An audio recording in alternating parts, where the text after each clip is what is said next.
সবাই কেমন আছো বন্ধুরা? আমি বনানী। আজকে আমি দুপুরে রান্নার জন্য মাটন কষা বানাচ্ছি। ফোড়ন দিয়ে দিলাম, পেঁয়াজগুলো দিয়ে দিচ্ছি,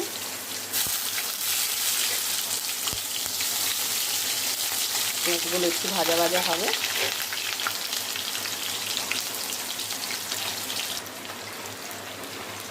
পেঁয়াজ একটু ভাজা ভাজা হয়েছে,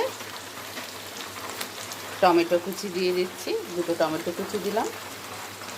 মাংসটা ম্যারিনেট করে রেখে দিয়েছিলাম 1 ঘন্টা। টক